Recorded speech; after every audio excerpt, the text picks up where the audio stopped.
মুহাম্মদ মুস্তাফা নবী সাল্লাল্লাহু ইয়া মুহাম্মদ। গ্রামের কবি আবু বকর সিদ্দিক, যার কলমে মিশে আছে হৃদয়ের স্পন্দন। তার লিখনী হাজারো গান, গজল, কবিতা মানুষের মন ছুঁয়ে যায়। বহু শিল্পী অন্যের জীবনে জ্বালিয়েছেন সুরের প্রদীপ। সুনাম ও সুখ্যাতি অর্জন করেছেন অনেকেই, কিন্তু কবির জীবন আজও নিঃস্ব, নিঃসঙ্গ, অবহেলিত। আমার আব্বা মাত্র 60 টাকা বেতনে মাসে চাকরি করতেন। এই টাকা দিয়ে আমি কলেজের খরচ বহন করতে পারি নাই। আর আমার জীবনে সব ক্লাসে আমি ফ্রি লেখাপড়া করছি।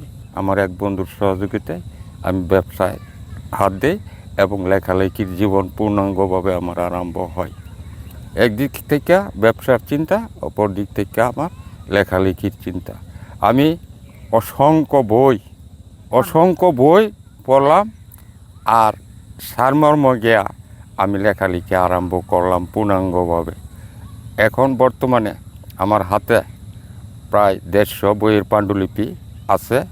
যে কোনো প্রকাশক যদি ইচ্ছা করেন, তাহলে আমার বই লেখা যদি যোগ্য বলে মনে হয়, সঠিক বলে মনে হয়, তাহলে প্রকাশের জন্য আমাকে সহযোগিতা করতে পারে। তিনি শুধু কবি নন, গীতিকার, সুরকারও। লিখেছেন কয়েক হাজার গীতি, কবিতা, বিচ্ছেদী, মুর্শিদি, গান, গজল। অপ্রকাশিত বইয়ের সংখ্যা অর্ধশতাধিক, অডিও 235টি, সিডি 18টি। ছিলেন বিটিভি তালিকাভুক্ত গীতিকার ও সুরকার। তো তিনি কিন্তু আমার উস্তাদ। ওনার কাছে কিন্তু আমি গান শিখি, গজল শিখি। ওনার কাছ থেকে আমি অনেক গজল শিখেছি। ইভেন কালকে আমি একটা প্রোগ্রামে গিয়েছিলাম, ওইখানে ওনার গজল দিয়েই কিন্তু আমি মাহফিল করে আসছি। মূলত সত্য কথা বলতে কি, উনি অনেক গুণী একজন মানুষ। সত্য কথা বলতে অনেক গুণী মানুষ, কিন্তু আমাদের বাংলাদেশে গুণী মানুষের কোনো মূল্যায়ন নেই। আমাদের এই যে বীরশ্রেষ্ঠ মতিনগর, এই রামনগরে ওনার মতন একজন লেখক আমি দেখি না এই পর্যন্ত। আমি এখানে 3 বছর হচ্ছে আসছি, আমি ওনার মতো একজন গুণী মানুষ এখনও দেখি না। সত্য কথা। মাত্র 8 বছর বয়সে হারান মা ও বোনকে। একাকিত্বে ডুবে থাকা কৈশোরে কবি আলাউদ্দিন আল আজাদের সংস্পর্শে লেখালেখি শুরু। শতকষ্টের মাঝেও তবু কলম ছেড়ে দেননি। এখনও লেখালেখিতে মত্ত। স্বপ্ন ছিল নিজের লেখা ছড়িয়ে যাবে পৃথিবীর বিভিন্ন প্রান্তে, কিন্তু সেই স্বপ্ন আজ কাগজে মোড়ানো। জরাজীর্ণ ঘরে স্তূপ হয়ে পড়ে আছে শতাধিক অপ্রকাশিত পাণ্ডুলিপি। অভাব অনটনের বড় সংসার। টাকার অভাবে সৃষ্টিগুলো আলোর মুখ দেখার অপেক্ষায় চাপা পড়ে আছে পৃষ্ঠায় পৃষ্ঠায়। সেই কষ্টই বয়ে বেড়াচ্ছেন কবি।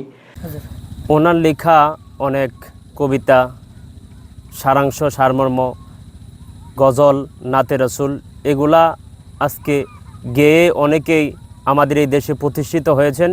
কিন্তু উনি কবি সিদ্দিক, উনি আর্থিকভাবে কোনো লাভবান হয় নাই এবং উনি গ্রামের কবি, গ্রামেই রয়ে গেছেন। আবু বকর সিদ্দিক 1955 সালে নরসিংদীর রায়পুরা উপজেলার বীরশ্রেষ্ঠ মতিউরনগর গ্রামের এক মৌলবী পরিবারের জন্ম। 60 টাকার বেতনে ইমাম বাবার দারিদ্র পরিবারে ইন্টারমিডিয়েটের পড়াশোনা এগোয়নি বেশি।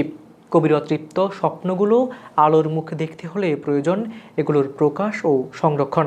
তার জীবন কর্মের অপূর্ণ স্বপ্ন পূরণে প্রয়োজন সহযোগিতার হাত। প্রতিভাবান এই স্রষ্টার প্রকাশিত ও অপ্রকাশিত কাজগুলো ভবিষ্যৎ প্রজন্মের কাছে অমূল্য রত্ন হয়ে সংরক্ষিত থাকবে, এমনটাই প্রত্যাশা।